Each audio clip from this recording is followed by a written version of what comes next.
और हमने एक पार्ट कल बनाया था और एक पार्ट इसका आज दूसरा पार्ट है।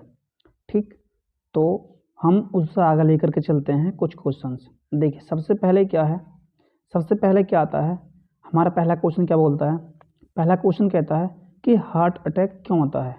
ठीक, हार्ट अटैक आने के कई तरीके होते हैं, कई वजह से आता है। जैसे कि नसों में खून जम गया, इसे बोलते हैं ब्लड क्लॉट। ठीक, और दूसरी बात बीपी हाई हो गया, उससे भी हमारा हार्ट अटैक आ जाता है। ठीक, और देखिए सुनिए, या नसों में और कोई प्रॉब्लम आ गई तो इनसे क्या हार्ट अटैक आ जाता है। देखिए अब इसका इस क्वेश्चन का जो आंसर है, आंसर क्या आंसर है हमारा ए, ब्लड क्लॉट होने से क्या है हमारा हार्ट अटैक आ जाता है। नंबर 2, अगले क्वेश्चन पर चलते हैं। कार्डिक अरेस्ट कब आता है। देखिए कार्डिक अरेस्ट कब आता है, पहले मैं आपको हार्ट अटैक और कार्डिक अरेस्ट में थोड़ा अंतर बताना चाहता हूँ। अंतर क्या होता है, जैसे कि हार्ट अटैक है, हार्ट अटैक अधिकतम 2, 3, 4, 5 बार आ सकता है। इससे आदमी की मृत्यु अगर टाइम से देख ली जाए तो नहीं हो पाती है। अगर कार्डिक अरेस्ट आ गया तो इसमें आदमी को समय ही नहीं मिल पाता कि वो बच जाए। तो कार्डिक अरेस्ट सिर्फ एक बार आएगा और एक बार में ही आदमी की मृत्यु हो जाती है। लेकिन हार्ट अटैक 2-3 बार आ जाता है, तभी भी व्यक्ति की मृत्यु नहीं होती। ठीक, अब कार्डिक अरेस्ट आता क्यों है। देखिए कार्डिक अरेस्ट जब आता है जब हमारी हार्ट बीट में प्रॉब्लम आ जाती है, या तो वो मुर मुर की आवाज़ करने लगे। जैसे कि हार्ट बीट जो होती है हमारी लब और डब की होती है, फर्स्ट बीट लब होगी, सेकंड बीट डब होगी। ठीक, तो इसी तरीके से अगर हमारी हार्ट बीट लब डब की बजाय मुर मुर करने लगे या हार्ट बीट आनी ही बंद हो जाए तो उससे क्या होगा हमारा कार्डिक अरेस्ट आ जाता है। ठीक, तो इसका आंसर क्या होगा, इसका आंसर होगा हार्ट बीट में कमी आना, हार्ट बीट में कमी आना। नेक्स्ट क्वेश्चन पे चलते हैं। नेक्स्ट क्वेश्चन क्या कहता है, क्वेश्चन नंबर 3, वयस्क मानव के हृदय की धड़कन कितनी होती है। देखिए वयस्क मानव के हृदय की धड़कन 70 से 72 प्रति मिनट होती है। इसका आंसर क्या है, answer number A is the right answer. ठीक, हम आगे चलते हैं। आगे क्या है, अगला क्वेश्चन कहता है कि बच्चे के हृदय की धड़कन कितनी होती है। देखिए जैसे कि नया शिशु बेबी है, जिसकी नया जन्म बच्चा है, तो उसकी जो धड़कन होगी कितनी होगी, 100 से 120 प्रति मिनट कितनी होगी। इसका आंसर क्या होगा हमारा ए, 100 से 120 प्रति मिनट उसकी धड़कन होगी। ठीक, अब चलते हैं नेक्स्ट क्वेश्चन पर। नेक्स्ट क्वेश्चन क्या कहता है, नेक्स्ट क्वेश्चन क्या कहता है कि भ्रूण की धड़कन कितनी होती है। भ्रूण मतलब कि एक जो माँ के गर्भ में बच्चा होता है उसे भ्रूण बोलते हैं। ठीक, और हाँ एक बात और मैं बताना चाहता हूँ आपको, जब माँ के गर्भ में जब बच्चा बनता है तो सबसे पहले उसका लीवर बनता है। लीवर ही क्यों बनता है, क्योंकि सबसे पहले बॉडी के अंदर लीवर ही ब्लड को बनाता है। जैसे कि हम एक वयस्क मानव की बात करें तो उसका जो ब्लड बनेगा, उसका जो ब्लड बनेगा वो उसका लीवर में नहीं बनेगा, उसका लीवर में नहीं बनेगा, लेकिन भ्रूण का जो बनेगा वो उसके लीवर में बनेगा। ठीक, अब नेक्स्ट क्वेश्चन, इस क्वेश्चन का आंसर क्या है, भ्रूण की धड़कन कितनी होती है। देखिए भ्रूण की धड़कन जो होती है 150 से 200 प्रति मिनट होती है। Answer number C is the right answer. क्या है, 150 से 200 प्रति मिनट उसकी धड़कन होती है। ठीक, अब नेक्स्ट क्वेश्चन पर चलते हैं। नेक्स्ट क्वेश्चन क्या कहता है, छठा क्वेश्चन, स्पोर्टमैन के हृदय की धड़कन कितनी होती है। एक जैसे धावक है, ठीक है, तो उनकी जो धड़कन होती है कितनी होती है, 60 से 70 प्रति मिनट इनकी धड़कन होती है। ओके, अब हम चलते हैं नेक्स्ट क्वेश्चन पर। नेक्स्ट क्वेश्चन क्या बोलता है, दौड़ते समय हृदय की धड़कन कितनी होती है। जैसे कि तुम या हम दौड़ने लगे या कुछ काम करने लगे फास्टली, तो क्या होगा, हमारे दिल की धड़कन बढ़ जाएगी। वो कितनी तक बढ़ जाएगी, वो 98 से लेकर 100 प्रति मिनट हो जाएगी। कितना, 98 से 100 तक बढ़ जाएगी। ओके, अब चलते हैं आगे। नेक्स्ट क्वेश्चन क्या बोलता है, 8वां क्वेश्चन क्या बोल रहा है कि बीपी बढ़ने पर सिस्टोलिक प्रेशर कितना होता है। अब मैं आपको बताता हूँ कि सिस्टोलिक और डायसिस्टोलिक क्या होता है। जैसे कि हम डॉक्टर के पास गए बीपी नपवाने के लिए, तो क्या बोलता है कि हाँ आपका बीपी सही है। हमने बोला कि कितना है, सही कितना होता है, तो 120/80, ये क्या होगा हमारा, ये हमारा होगा बीपी की वैल्यू हो गई। तो ये ऊपर वाला जो 120 है वो क्या होगा, सिस्टोलिक प्रेशर। सिस्टोलिक कितना होता है, जब हमारा हृदय कॉन्टैक्ट करता है, मतलब सिकुड़ता है, तो उस समय जो हमारी नसों में ब्लड का बहाव से जो दबाव बनता है उसको बोलते हैं सिस्टोलिक प्रेशर। वो कितना होता है, 120। और 80 क्या होता है भाई, 80 होता है ये सॉरी जो डायसिस्टोलिक, मतलब जैसे ही हमारा हृदय सिकुड़ा, मतलब फैलने के, सिकुड़ने के बाद फैला, तो उससे जो हमारी नसों में ब्लड का फ्लो कम हुआ, तो उससे जो ब्लड का दबाव बना नसों में उसको बोलते हैं डायसिस्टोलिक प्रेशर।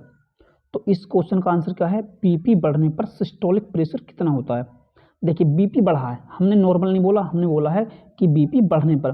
तो बीपी बढ़ा, बीपी बढ़ने पर जो हमारा सिस्टोलिक प्रेशर होता है कितना होता है 200 से 220। कितना होता है, 200 से 220। ठीक है। और हम बीपी को मेजरमेंट किससे करते हैं, स्फिग्नोमैनोमीटर। क्या बोलते हैं, स्फिग्नोमैनोमीटर। ठीक। क्वेश्चन अगला 9 नंबर क्वेश्चन क्या बोलता है कि बीपी घटने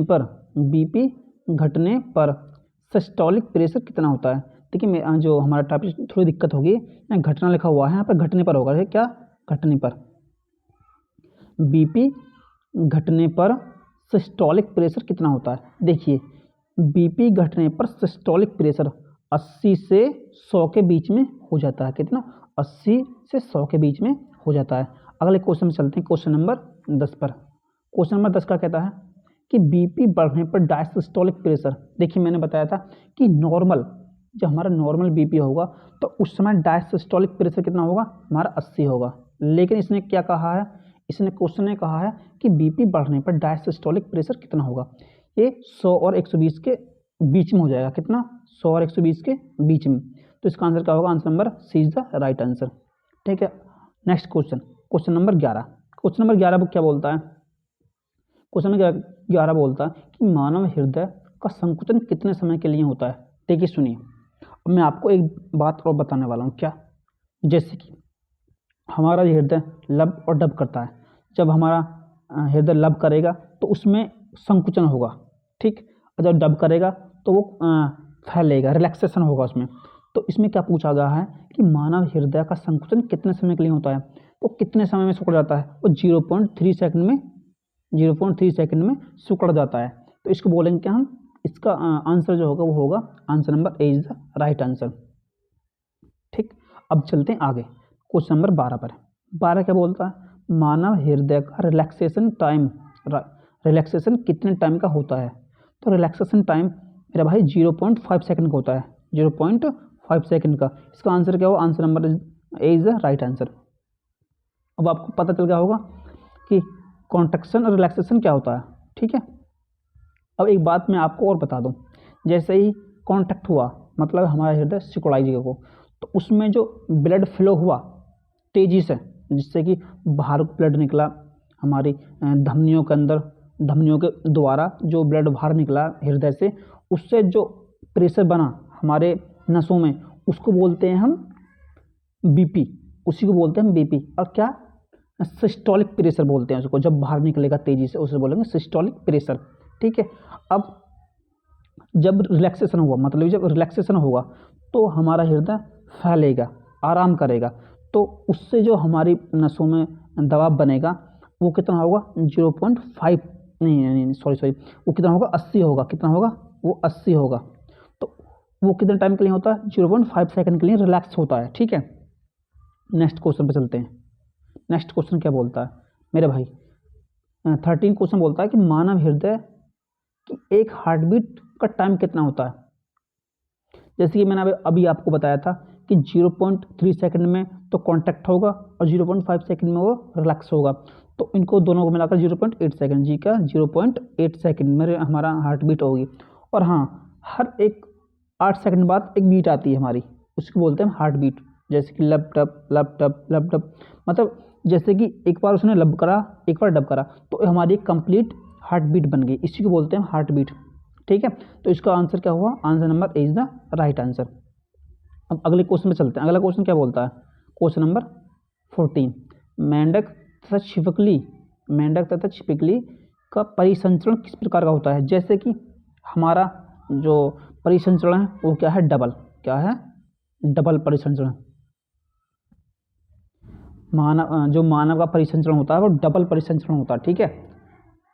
तो इसी प्रकार जैसे कि मछली का है, देखो मछली के अंदर सिंगल होता है, सिंगल परिसंचरण होता है, और मेंढक और छिपकली के अंदर क्या होता है, इनके अंदर होता है डबल, वो भी अर्ध, मतलब कि डबल अर्ध परिसंचरण होता है।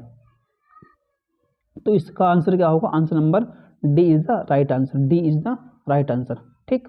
अब चलते हैं हम नेक्स्ट क्वेश्चन पर। नेक्स्ट क्वेश्चन क्या बोलता है, देखिए वो क्वेश्चन आ गया कि मछली के अंदर कैसा परिसंचरण होता है। मछली के अंदर एकल परिसंचरण होता है, कैसा, एकल परिसंचरण होता है, ठीक है भाई। आज के लिए हमारे इतने ही क्वेश्चन हैं, और 15 क्वेश्चन हम लेकर आए थे, और 15 क्वेश्चन हमने पहले करा दिए, और हमने लिख रखा है कि 30 क्वेश्चन की सीरीज करा दी भाई। इससे बाहर कुछ नहीं आएगा, यकीन करना, इससे बाहर कुछ नहीं आएगा भाई। जो भी इससे अच्छे से पढ़ लेगा उसका एक भी क्वेश्चन, एक सिंगल क्वेश्चन इससे बाहर नहीं आएगा। थैंक यू, धन्यवाद।